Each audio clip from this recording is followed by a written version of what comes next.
그 마트를 가면 계절을 잊은 것 같은 느낌이 듭니다. 제가 자라온 청소년기 80년대를 생각하면 겨울에 먹을 수 있는 간식거리, 사과, 배 아주 극히 일부를 먹게 되었지만 늦가을이나 초겨울이 되어지면 그 모든 게 다 소진이 되었습니다. 그때 당시에는 저장할 수 있는 그런 시설이 지금처럼 발달하지 못했기 때문에 저장할 수 있는 것은 아마 고구마 정도가 아니었을까요? 그래서 군불에다가 고구마를 구워 먹는, 또한 가마솥에 고구마를 쪄 먹는 그런 일들이었습니다. 그러나 지금은 마트에 가면 열대 과일도 얼마든지 충분히 먹을 수 있습니다. 여름에만 먹을 수 있었던 포도도 지금 남반구는 지금이 여름 아닙니까? 그리고 칠레와 무역 협정이, 자유 협정이 맺어졌기에 우리는 먹을 수 있는 그 포도의 양을 이 추운 겨울에도 얼마든지 싼 값에, 저렴한 값에 포도를 먹을 수가 있는 겁니다. 그리고 그 공간을 연결할 수 있는 물류망도 비행기나 배편으로 그 모든 것이 확보가 되어졌기에 공간의 경계를 뛰어넘어서 우리가 열대 과일도 먹을 수가 있는 것입니다. 또한 최근에 마트에 가보면 지금이 딸기 제철이 아닌가 그런 생각이 듭니다. 제가 과거에 성장기 때 딸기를 먹었던 기억은 모내기 할 때거든요. 모내기 하는 것은 어느 정도 기온이 올라오고 따뜻한 5월쯤에 제가 딜한 뜰에서 딸기를 먹었던 그런 기억들이 있습니다. 그러나 지금은 12월부터 내년도 이제 5월까지 딸기가 수확이 돼요. 한 5개월 동안에 걸쳐 딸기가 수확이 됩니다. 제가 처음으로 겨울에 딸기를 맛보았던 것은 90년대 중반에 제가 전라도 광주에서 전도사를 사역했던 적이 있습니다. 그때 형님이 하나의 제조업장을 운영하셨는데 거기에 직원이 고향이 곡성이었어요. 설날이 맞춰지고 그 고향에 갔다 온 직원이 곡성에서 딸기를 한 박스, 한 바구니 정도를 가지고 온 거예요. 곡성에서 부모님이 시설 재배해서 딸기를 키운다는 것을 1월 말인가 2월 초에 그 딸기를 맛보았습니다. 이게 이제는 곡성이라는 곳에서 가능하구나. 그런데 지금은 이제 더 시간이 점점 당겨지더니 12월 초에서부터 딸기가 나오는 겁니다. 이것은 시간의 경계를 이동시킨 거죠. 5월에 먹던 게 3월에 먹고 1월에 먹고 이제는 12월에도 딸기를 먹게 되었습니다. 시간의 경계를 이동시키기 위해서는 에너지가 필요하거든요. 에너지의 모든 근원은 태양에서부터 옵니다. 근데 그 태양 에너지를 좀 더 잘 만들기 위해서 비닐하우스를 만들고 시설을 만들고 그것으로 부족하면 전기와 기름을 떼워서 온기를 이렇게 만들잖아요. 그렇게 온기를 만들면 얼었던 땅인데 온기가 있는 땅에서는 생명을 품어낼 수 있는 따뜻함이 있어요. 그곳에 딸기의 씨앗이 있으면 그 온도와 습기와 바람을 따라서 딸기가 싹시 나고 꽃이 피우고 열매를 맺게 하는 것입니다. 이런 세상에 있는 모든 것은 무생물과 생물로 나눌 수 있어요. 저는 생물이고 여기에 있는 컵은 무생물입니다. 생물과 무생물의 차이는 호흡의 들숨과 날숨이 있는가라는 거예요. 들숨과 날숨이 있는 것은 에너지의 변화가 있는 것인데 그건 살아있는 거예요. 사람은 들숨과 날숨을 통해서 생명을 유지하고 있고 식물은 우리가 그걸 광합성 작용이라고 하죠. 그 광합성 작용을 통하여 식물들은 자신의 생명을 건강하게 생육하며 유지시켜 가는 것입니다. 세상의 모든 것들은 원자로 이루어져 있습니다. 그리고 원소가 가장 작은 성분이거든요. 그러나 세상의 모든 것들은 원소의 형태로 유지하지는 못합니다. 원소가 원소끼리 만나서 어떤 원자의 형태로 결합이 되어져 있어요. 물이라는 것을 화학식으로 말하면 H2O거든요. 구성하고 있거든요. 물이라고 하는 것은, 제가 마시는 이 물이라는 것은 수소와 산소가 결합이 되어서, 원소인 수소와 산소가 결합이 되어서 원자인 물의 형태 H2O를 만들고 있는 겁니다. 여러분, 사람은, 여러분 제가 이렇게 보여요. 사람의 몸에는 입자, 원소 알갱이가 60개의 원소로 구성이 되어져 있어요. 사람을 원소로 나누면 탄소, 수소, 산소, 질소, 황, 인, 칼슘 이런 게 대부분이고, 그리고 그 외에 한 60개 정도의 원소, 그게 알갱이, 원자 형태로 결합이 되어서 하나의 조직체를 이루고 있는 것이 인간의 몸입니다. 이렇게 인간의 몸이 원자로 결합이 되어 있는데 고유한 작동 방식에 의해서 이 원자들이 결합이 되고 움직이게 될 때 인간의 생명이 유지가 돼요. 그리고 각 원소의 분포량이 잘 균형이 맞추어져 있을 때를 가리켜서 우리는 이 사람이 건강하다, 그런 말을 하는 거예요. 그러나 내 몸에 있는 어떤 원소 하나가 부족하거나 상실이 되어지면 질병을 얻게 되고 나중에는 사망에 이르게 됩니다. 우리가 원소와 원자는 어떤 결합을 하느냐에 따라서 다른 성질과 다른 형태로 변형이 되기도 합니다. 이것을 우리가 조절을 잘 해야 하는 것이죠.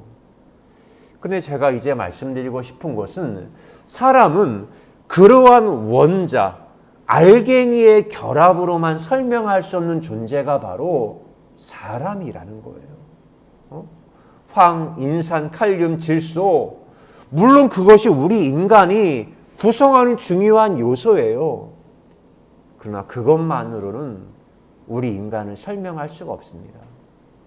창세기 1장에 하나님 우리 인간을 창조하실 때 창세기 1장 27절, 하나님이 자기 형상 곧 하나님의 형상대로 사람을 창조하셨다라고 말씀합니다.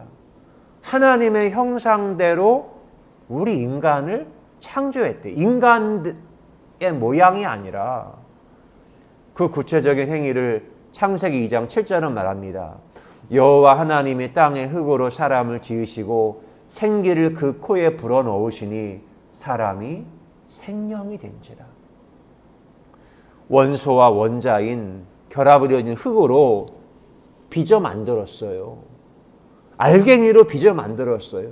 근데 그곳에다가 하나님의 숨과 바람을, 호흡을 불어 넣었을 때 인간이 하나님의 형상을 닮은 생명이 되었다라고 말씀합니다.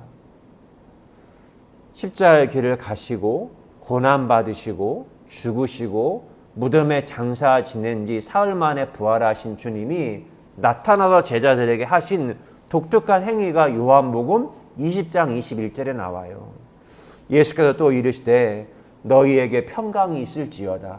아버지께서 나를 보내신 것 같이 나도 너희를 보내노라. 이 말씀을 하시고 그들을 향하사 숨을 내쉬며 이르시되 성령을 받으라. 제자들에게 하신 독특한 예수님의 행위가 숨을 내쉬며, 루아흐, 하나님이, 예수님이 숨을 내쉬며 성령을 받으라고 말씀해요. 이 숨이 창조의 숨이고 죽은 영혼을 살리는 숨이 되는 겁니다. 우리 인간의 몸은 입자, 원자, 알갱이로 조직된, 과학적으로 설명할 수 있는 그런 조직된 조직이 우리 사람의 몸입니다.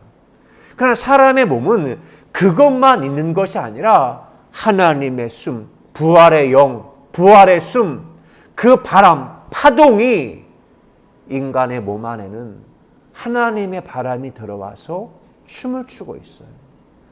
입자와 숨, 알갱이와 바람, 그것이 융합되어져 있는 존재가 우리 인간이라는 사실을 명심해야 합니다. 이스라엘 백성이 430년 동안 애굽에 종살이 하다가 그들이 출애굽의 은혜를 경험했어요.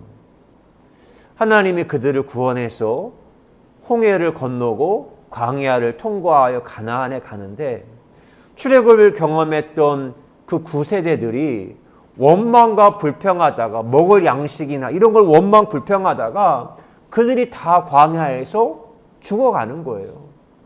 여호수아와 갈렙만이 새로운 신세대와 함께 가나안 땅에 들어갑니다. 그걸 보는 모세의 심정이 얼마나 애타겠습니까? 그리고는 신세대들이 가나안 땅에 들어가는데 너희들이 가나안 땅에 들어갈 때는 새로운 사고와 생각 가운데 가나안에 들어가야만 하는 거예요.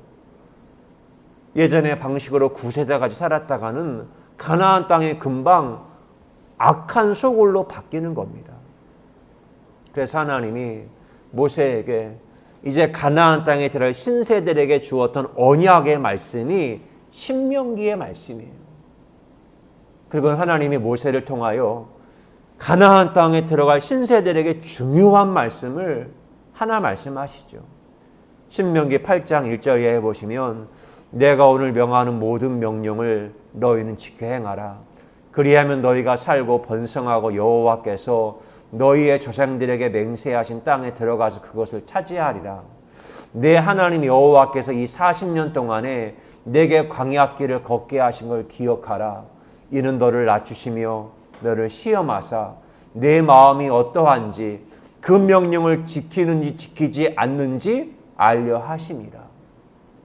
하나님의 명령은 말씀이에요. 소리, 숨과 파동입니다. 우리 마음이 고전역학, 알갱이를 따라 사는지 말씀을 따라 사는지 소리를 따라 사는지 그걸 알고 싶어서 40년 광야길을 걷게 하셨다는 거예요. 그리고 신명기 8장 3절 너를 낮추시며 너를 줄이게 하시며 또 너도 알지 못하며 내 조상들도 알지 못하는 만나를 내게 먹이신 것은 사람이 떡으로만 사는 것이 아니요 여호와 입에서 나오는 모든 말씀으로 사는 줄을 내가 알게 하려 하심이니라. 사람은 떡으로만이 아니라 하나님의 말씀으로 사는 존재야. 그것 하나 가르치시려고 하나님은 이스라엘 백성들에게 40년의 광해 연단을 허락하신 거예요. 왜 그럴까요? 사람은 말씀, 숨만으로 하면요, 사람은 몸에 남지 않아요. 생각의 속도와 몸의 속도가 일치되어져서 그 시간의 무게를 견딜 때, 정말 사람이 말씀대로 살아야 하는구나. 인간이 알갱이, 입자를 가지고 있지만 우리 인간은 입자와 알갱이 그 이상의 그 무엇, 소리와 말씀이 있어야만이 살 수 있구나. 그걸 가리키기 위해서 40년의 광야 시간을 보낸 겁니다. 그리고 인간은 바람의 속도와 몸의 속도, 이게 하나가 될 때 인간은 거기에 몰입이 되고 새로운 세계로 건너가요. 광야에서 이제는 가나안으로 건너가요. 여호수아에 가보면 이스라엘 백성들이 요단을 건너가지 않습니까? 그 건너간다는 것이 히브리어로 아바르라는 단어예요. 아바르. 근데 아바르의 어원이 아바드, 예배하다. 새로운 세계로 건너간다는 것이 예배하는 행위예요.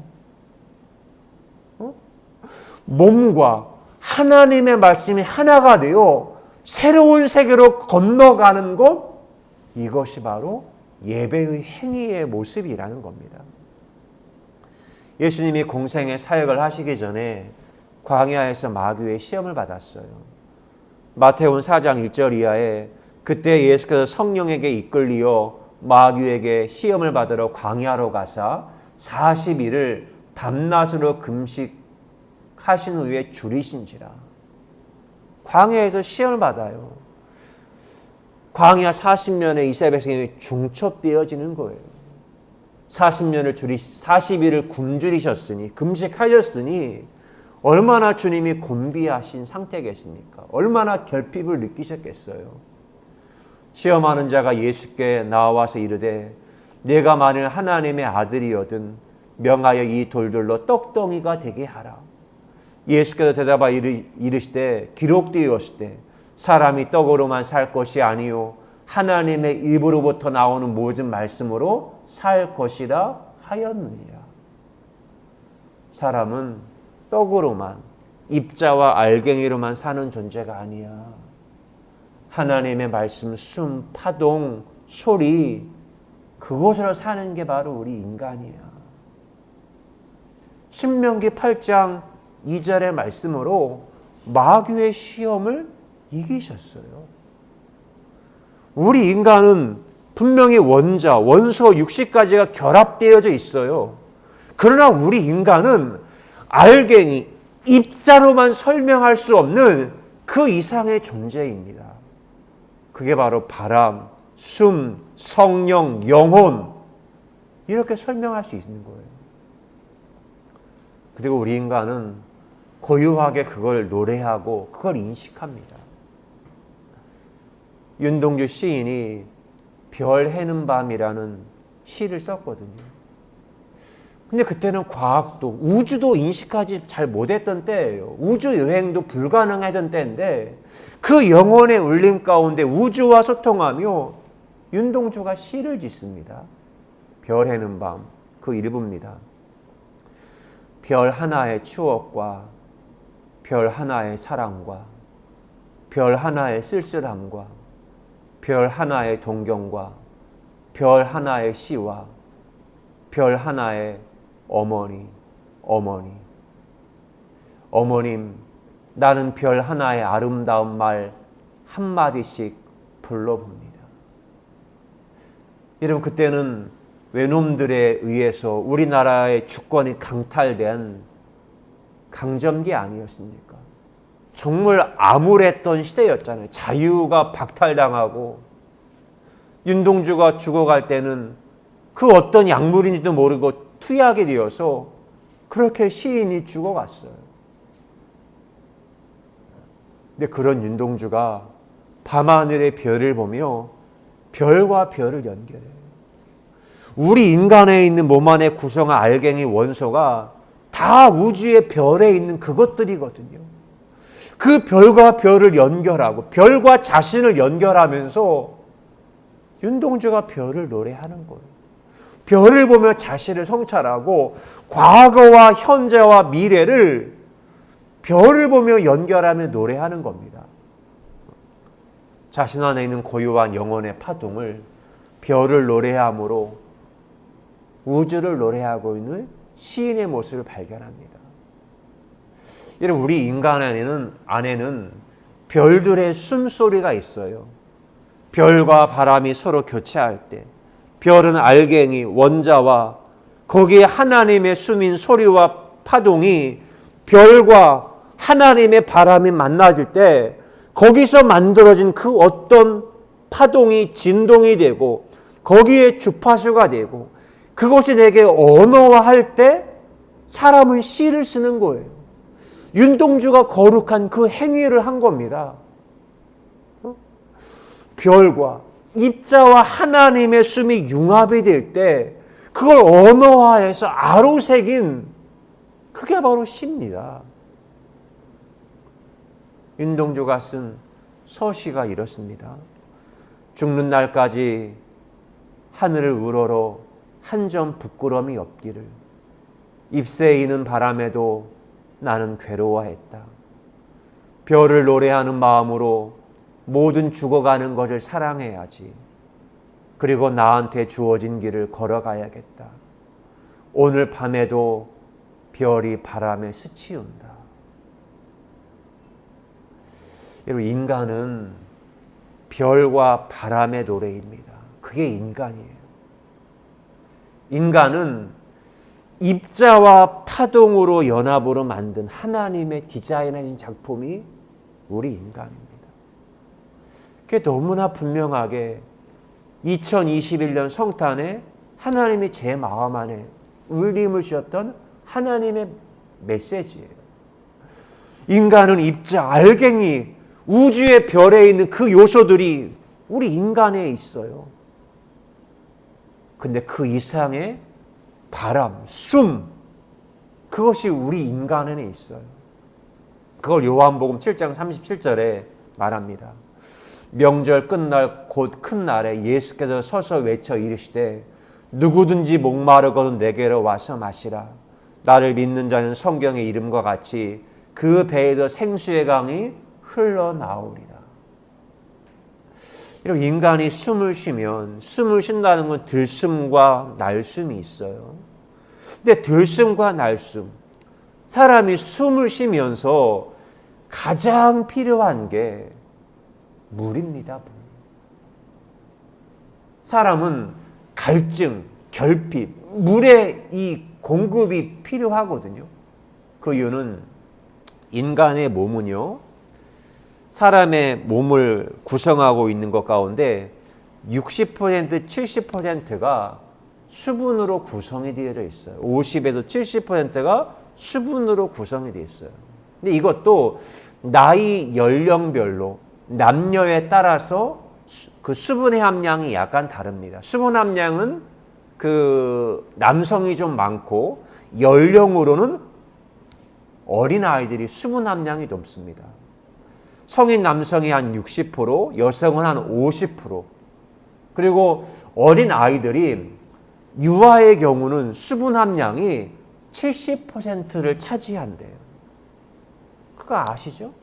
여러분, 나이가 든다는 것은 몸 안에 있는 수분이 빠진다는 거예요. 나이가 든다는 것은.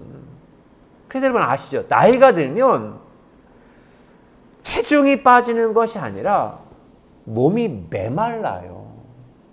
그죠? 몸이 메말라요. 수분이 빠져요. 저도 있지만 손이 겨울이면 터요. 노동하며. 그러면 수분이 빠지면, 손이 뜨면, 어떤 상처가 나면 회복이 늦어요. 왜? 수분의 함량이 점점 빠지거든요. 어린 아이들은 수분기를 한층 머금고 있고 호르몬이 폭발하고 있기에 상처가 나도요, 회복되는 시간이 빠릅니다. 수분의 함량이 많고 회전도 잘 되니까, 신진대사량이 좋으니까. 그러나 나이가 들면 수분의 함량도 줄어들고 신진대사도 바람이 움직이지 않으니까 회복도 늦어지는 거예요. 우리들이 영혼의 갈증, 영혼의 목마름을 느끼거든요. 우리 영혼의 목마름이 있어요. 사람들이 영혼의 목마름과 입자, 육체의 목마름을 구분을 잘 못하는 것 같아요. 영혼이 목마른데, 그럼 영혼이 목마르면 영혼에 물을 주어야 되는데 그걸 구분하지 못하고 육체가 목마른지 알고 육체의 물, 육체의 양식만 공급해 주는 거예요. 이게 사람들이 잘 구분을 못합니다. 사람의 영혼의 목마름은 사람이 홀로 있을 때, 고독할 때, 외로운 시간에 내 영혼이 지금 목마르구나. 내 영혼이 지금 바람이 필요하고 하나님의 숨이 필요하고 내 영혼의 노래가 필요한 거구나. 이걸 사람이 외로울 때, 혼자 있을 때, 절대 고독의 시 공간에 있을 때 사람이 그걸 인식합니다. 그런데 우리 인간이 어리석은 것은 외로운 걸 견디지 못해요. 외롭고 특히 고독이라는 게 안 좋은지 알고 우리 인간은 그 외로움의 시간에 고독을 견디지 못하고 관계로 도망해요. 사람에게 도망가서 누구에게 결집하고 누구의 꼭두가시가 되기도 하고 때로는 돈에게 어떤 맛에 중독이 되는 거예요. 심지어 저의 표현으로 말하면 종교로 회피하기도 합니다. 내가 정말 외로이 절대 고독의 순간에 있을 때 진정한 숨 하나님의 노래를 찾는데 때로는 종교라는 것도 도피가 되기도 해요. 거기선 정말 예수님이 제도라는 종교에 피하면 진짜 예수님 하나님을 만나지 못하거든요. 그래서 사람들이 젊었을 때는 막 연결해요. 사람에게도 연결하고. 그 연결하는 거 사람이 희망을 갖는다고 하죠. 꿈을 꾼다라고 말하기도 하죠. 그리고 그 꿈이 꺾어지고 부러지고 넘어지는 것을 절망이라고 합니다. 희망이 꺾어지는 것. 그러나 진짜 더 무서운 것은 무망감이라는 거 여러분 아세요? 무망감. 희망을 품을 수 없는 상태. 생명을 품을 수 없는 상태, 무망감. 우리나라에 가장 높은 게 노인 자살률이거든요. 근데 그 어르신들이 노인 자살률이 높은 것은 절망도 아니에요. 무망감이에요. 더 이상 그 무엇도 꿈을 꾸고 생명의 실을 품을 수 없을 때 극단적인 선택을 합니다. 단테가 신곡에 지옥편을 썼잖아요. 근데 지옥에 보면 이곳은 희망이 없는 곳이에요. 근데 저는 예배의 행위와 예술인으로 산다는 것이 새로운 생명을 품는 겁니다. 요한복음 15장의 아브라함의 이야기를 시와 그림으로 표현하면 아브라함은 창세기 14장에서 조카 롯을 구하고 전쟁에서 승리하고 난 다음에도 많은 걸 얻었어요. 그러나 아브라함은 자식이 없기에 무망감 상태 가운데 빠져드는 거예요. 나는 나의 종 엘리에셀을 종으로 나의 입양해서 삼을까 합니다. 그건 아브라함이 무망감 상태고 지금은 재산과 이게 뭐가 있는 것 같은데 나를 이어줄 자식이 없는 무망감. 그때 하나님이 아니야, 너에게 자식이 있을 거야. 소리와 파동으로 말해요. 근데 아브라함은 못 알아들어요, 그게. 그 소리와 진동을. 그래서 하나님이 아브라함을 데리고 밤하늘의 별을 그림으로 보여주면서 너의 자식이 이와 같을 거다. 그림으로 보여주니까 그제서야 아브라함이 여호와를 믿으니 이를 그의 의로 여기셨다라고 말합니다. 그림으로 보여줄 때 드디어 그 마음에 울림이 다가오는 겁니다. 소리와 별로 아브라함에게 꿈을 꾸게 하고 희망을 갖게 하는 거죠. 예술인 마르셀 듀상이 이런 말을 했습니다. 예술가는 영혼으로 자신을 표현해야 하며 예술작품은 그 영혼과 하나가 되어야 한다. 그림과 시를 쓴다는 것은 내 영혼을 표현해요. 여러분 피부가 있거든요. 근데 여기에 종기가 생기면 별거 아닌 것 같지만 이 피부 속이 얼마나 깊은 것인지 상처가 나면 압니다. 그러나 니체가 한 말이에요. 언어는 피부보다 깊다. 언어는 시, 그림, 음악. 이건 여러분 영혼의 언어예요.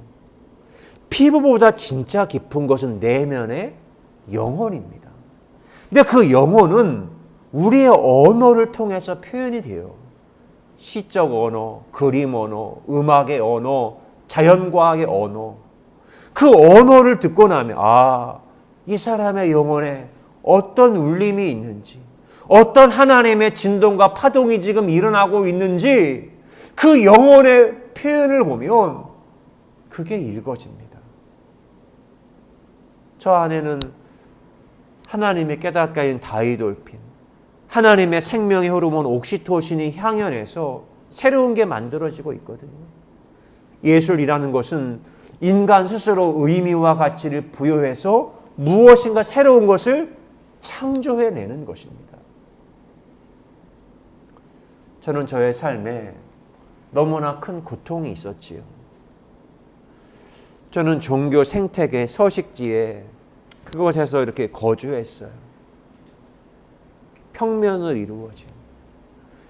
근데 그 서식지가 저를 밀어내더라고요. 그때 어떤 하나의 줄이라도 붙잡고 버팅기고 거기에 살려고 했는데, 평면에서 줄이 되었는데 그 줄도 용납하지 못하고 저는 아주 차가운 하나의 점이 되어 버렸어요. 그리고 점이 된 순간에 저는 그 다음부터 제가 스스로 살아야 했기에 자영업의 세계에 가서 노동을 합니다.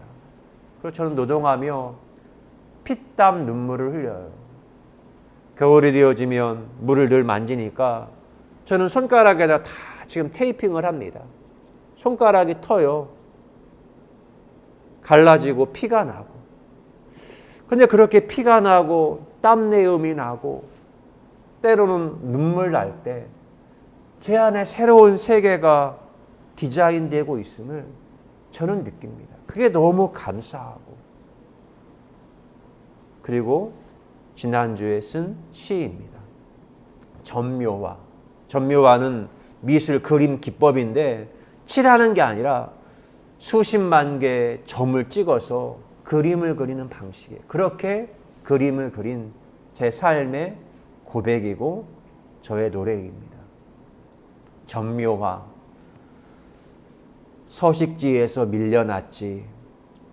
줄이라도 잡고 버틴기를 했지만 결국 점이 되었네. 생존을 위한 치열함, 몸에서 환기와 이완의 차이가 반복될 때 점이 떨어지네. 마음의 속도와 몸의 속도가 맞아 들어갈 때 슬픔의 오르가즘, 눈물이 떨어지고 땀이 떨어지고 피가 떨어지고 캔버스가 된 지금 이 자리, 떨어진 방울로 그려진 당신의 얼굴, 더 이상 나눌 수 없는 점들이 떨어져 어느새 그려진 그리움, 침을 발라 책장을 넘기네. 기도합니다. 좋으신 하나님 감사합니다. 이 세상을 살면서 황상제라는 이 존재는 입자와 알갱이가 있고 하나님의 고유한 파동이 연합된 존재였습니다. 그러나 저는 이 세상을 살며 제가 가지고 있는 달란트, 유능함, 그것들이 세상의 메커니즘, 제국의 방식에 의해서 착취를 당했고 뼈와 살을 깎아서 바쳐야만 했던 그런 인생을 살았습니다. 그런데 하나님, 그런 뼈와 살도 저의 일부분이었고 저 안에 있었던 때론 연약한 부분도 피땀 눈물도 저와 나눌 수 없는 하나의 온전한 존재, 인격체였음을 하나님 앞에서 깨닫게 하신 것 감사합니다. 더 이상 이 땅을 살며 뼈와 살을 깎아내며 인정투쟁하며 그런 삶을 살지 않게 하시고 이젠 그런 걸음을 멈추고 설국열차에서 내려서 하나님이 만든 세계, 이 자연 세계, 또한 밤하늘의 별, 그걸 보면서 하나님과 소통하며 바람의 소리를 들으며 시적 노래를 짓게 하신 하나님의 사랑에 감사합니다. 오늘을 살아도 별을 노래하는 마음으로 별과 바람의 융합된 노래, 하루하루 그걸 노래하며 우리가 살고있는 무대를 아름다운 하나님의 세계로 디자인하는 예배자로 저를 불러주신 것 고맙습니다. 사랑합니다. 감사합니다. 예수 그리스도의 이름으로 기도드리옵나이다. 아멘. 우리 인간은 생명을 가지고 있고 들숨과 날숨에 숨을 쉬면서 시간과 공간으로 연출된 이 세상의 무대를 하루하루 살고 있습니다. 그런데 이 세상의 시공간을 살 때 인식하든 인식하지 못하든 그 공간에 있는 질식되어지는 그런 압력들이 있었습니다. 어떤 시간의 경계도 있었지요. 어떤 시간까지 어떤 걸 이루어져 해야 돼. 네가 해야 할 일이 있어. 타인의 시선과 내가 나 스스로를 검열할 때 나는 점점 저의 고유한 숨을 상실하고 잃어버렸습니다. 광장에서 저는 그 타인의 시선의 그 온도 앞에 제 영혼 안에 있는 물은 점점 메말라갔고 영혼은 점점 곤비해졌습니다. 그러나 이제는 거기에서 벗어났습니다. 광장과 밀실을 예수님이 광장과 산 위에 올라가서 하나님과 교제하는 것을 자유롭게 선택하듯 저는 자유롭게 그 모두를 선택합니다. 연결하기도 하고 차단하기도 하고 나의 고유한 숨을 지키는 그 삶을 살게 해서 부드럽고 유연하게 생각의 속도와 몸의 속도를 일치시키며 몰입하며 하루하루 노동의 땀, 피땀 눈물을 흘리게 하신 하나님께 감사합니다. 그것이 몰입이 될 때 내 안에도 저절로 내가 하는 것이 아니라 어떤 외부의 힘이 작동해서 저절로 되어지는 것 같은 그 순간에 내 속 깊은 중심에서 배에서 흘러나오는 영혼의 노래, 그 진동이 주파수가 되고 언어화해서 시적인 노래를 부를 때의 불꽃놀이 하는 것 같은 그 영혼의 자유, 밤하늘에 별이 떨어질 때마다 시간을 인식하고 공간을 인식하는, 그리고 새로운 세계를 인식하고 건너게 하는 그런 예배자의 삶 살게 하신 주님을 찬송합니다. 이스라엘 백성들이 요단을 건너고 땅을 분배하고 땅을 정복하고 분배하고 나누는 것이 오직 예배를 위함인 것처럼 하루하루가 하나님을 예배하는 예술인 되게 하신 하나님을 찬송합니다. 이젠 우리의 생명이신 예수 그리스도의 은혜와 하나님 아버지의 크고 놀라우신 사랑하심과 성령님의 감화 감동 위로 교통하심의 역사가 2021년 하나님과 함께 쉼 호흡하며 피땀 눈물 가운데 하나님을 찬송한 사랑하는 모든 자녀들 위해 영원히 함께 하시기를 간절히 축원하옵나이다. 아멘.